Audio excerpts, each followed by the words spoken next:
take away from what Ms. Kim and RJ have to say. So y'all get settled, let's get going. This is Kim Cahey. She's my sweet friend in my Sunday school class, and they're with Cahey Funeral Home too. And this is her son RJ, okay? And they want to share with you today, so y'all listen up. Yeah, and I'm pretty much like any of your mothers, but hopefully a little different. I had a son that was a drug addict for 7 years, five years, it seemed like 7 years. He's gonna tell you about his journey, but at a certain point in it, he one day handed me a piece of paper and he said, "Mom, this is what I need to do." And it was a word on it I'd never seen. It was Subutex, which is a drug that helps people get off of medication. He knew he had gotten to the point of death. He was seeing, when you talk to him, you'll see he's very smart. He was seeing his body was shutting down from the drugs, and so he went voluntarily into a Subutex program. He did that twice. If you are in the program and you get unclean, and you probably know what that means, you do a urine test and it's not what it's supposed to be, then they throw you out. So the doctor, he cussed us out and sent us home with really no other solution that we knew of for him to get clean, because he was wanting to. This past year, things really got tough. He had several drug-induced seizures, and then just recently he went into respiratory arrest sitting on the porch after he had demonstrated for a friend how to do heroin. And I think RJ is just going to tell you for now, he is basically what not to do. Yeah, and he is just now, he's just now getting sober. So this is that sober, clean, whatever you want to call it. And he's made the decision for himself, so he's just going to talk to y'all about it. So, let's see. I guess I could start up by saying, basically, so pretty much everyone here, 8, 6, 7, 8? 7, 8. Okay, so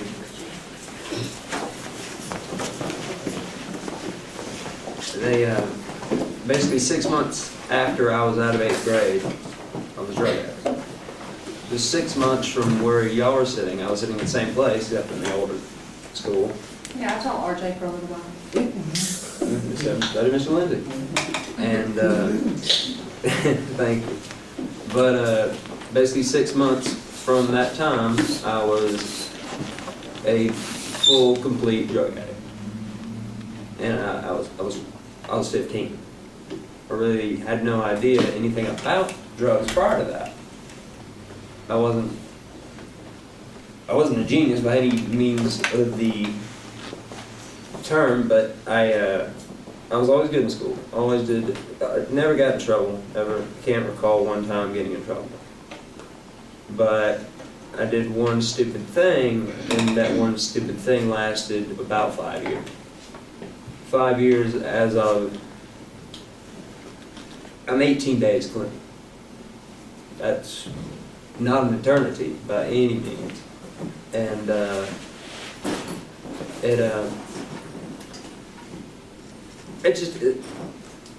put what could be a 3-year story short, the things I'm going to tell you, just beware of not do them, because I didn't get pushed into doing anything I didn't want to do. It was all on my behalf. I made the conscious decision to screw up, and I did.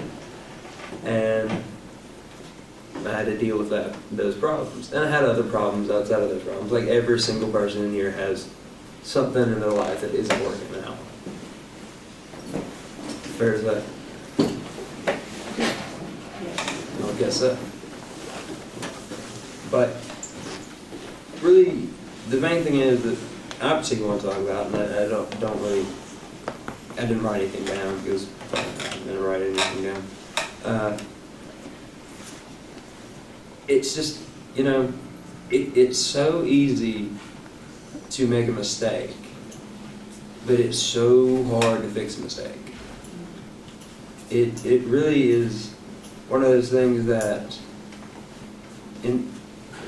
unless you're a really, really dedicated person to what you want to do,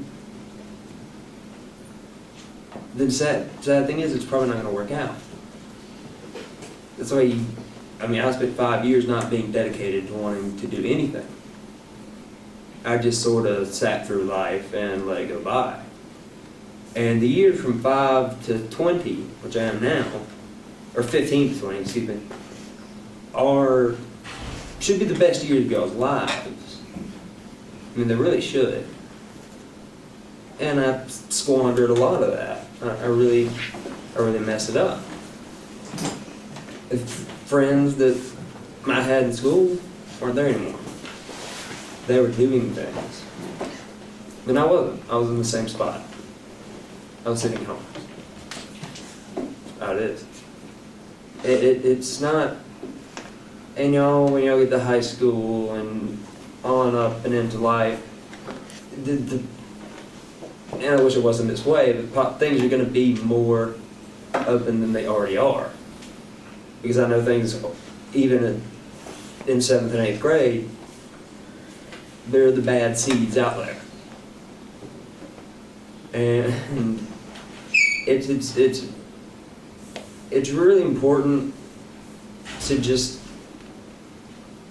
don't give in to stuff like that. It's not a good idea, man. It's really not. You do something once, and you're like, oh, it's fine, I can do it one more time. And then it's the 5th time, then it's the 10th time, and then it's 6 months later. And then you're sick. Because in my case, the drugs I was doing were drugs that, after a while, the high that you want doesn't happen anymore. You have to take that drug to move, to survive. Like a diabetic person needs to take insulin. It becomes like that. It becomes necessary every day to do that.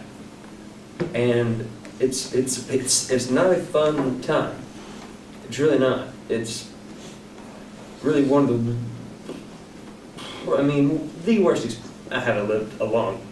I'm only 20, but that's something that, I learned a lot from it, but if I could take it back, yeah, I'd take it back.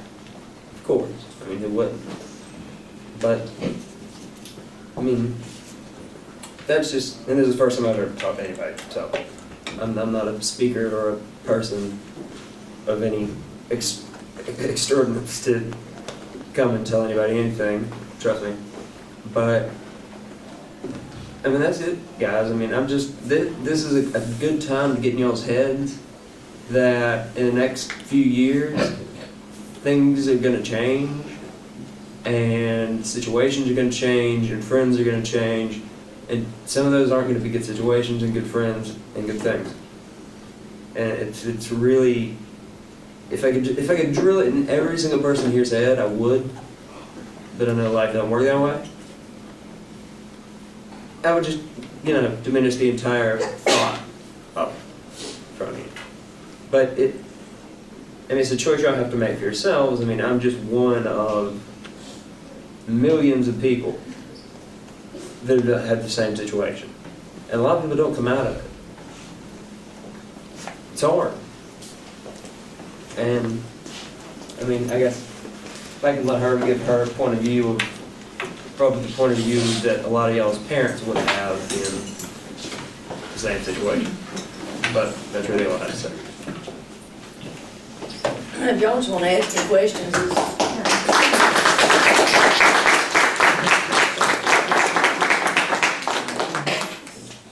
Okay, guys, don't be afraid.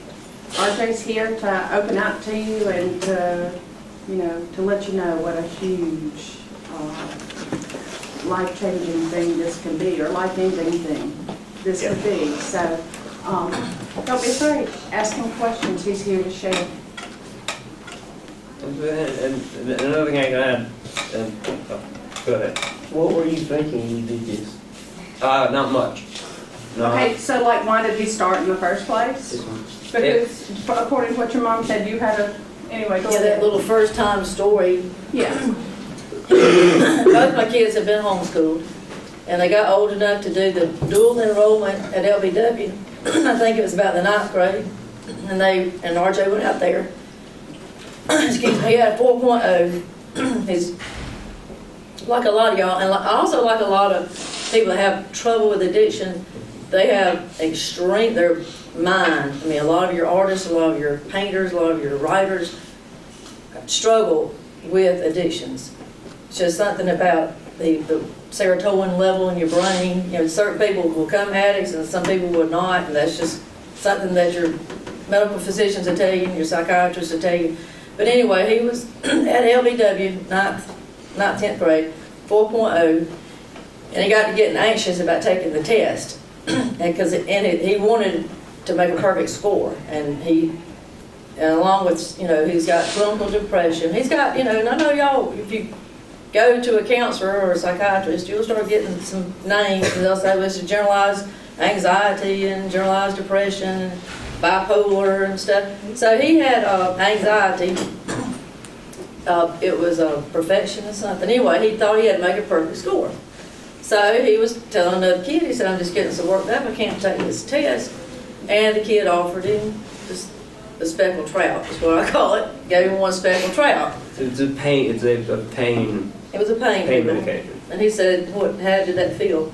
I mean, it literally, and by no means am I condoning anything by saying that, but literally for that instant, the problem is gone. And you can see how if you do something and whatever problem you have is gone, I mean, that's a pretty strong feeling to have. But the thing is, the feeling does not last forever. It lasts very briefly. And like I said earlier, it becomes, by the third year of me, of this, I was 17, 18, and I was having to drive. I would have to wait till my parents went to sleep. I would have to drive I live here in Andalusia, from Andalusia to the middle of Mississippi to meet a guy to get drugs, and then get back home before my parents woke up. Then I had to do that 3 times a week for 3 years. And burned a lot of gas, but also it's not fun. It's not a fun life. And you asked how I got started. Being an idiot, basically.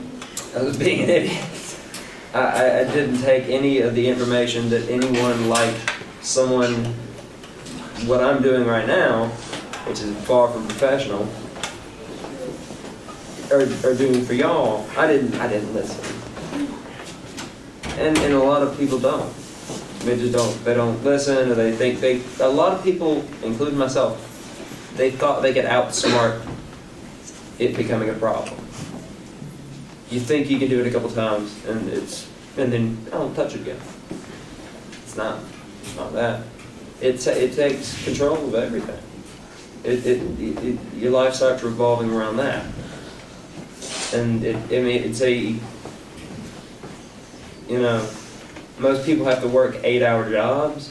This was about a 24-hour day job, 7 days a week, to maintain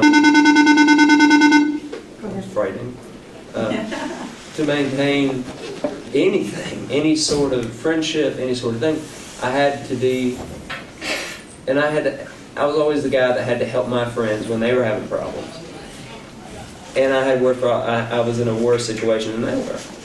And it just becomes such a life that nobody wants.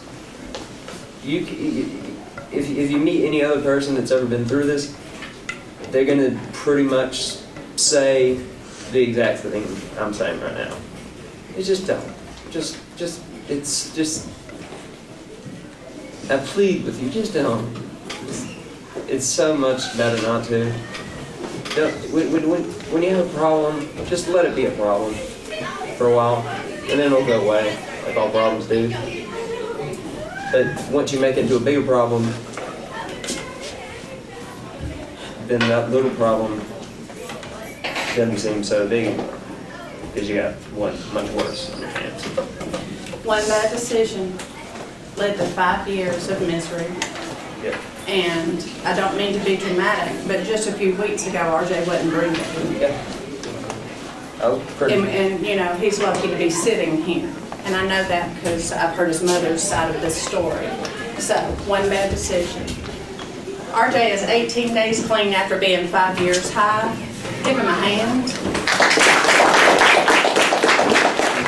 RJ, raise your hand if you will pray for RJ as we go through this year in FCS.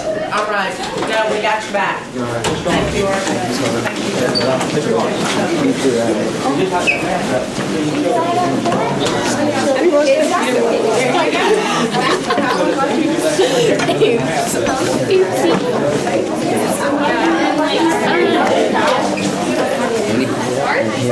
Someone else.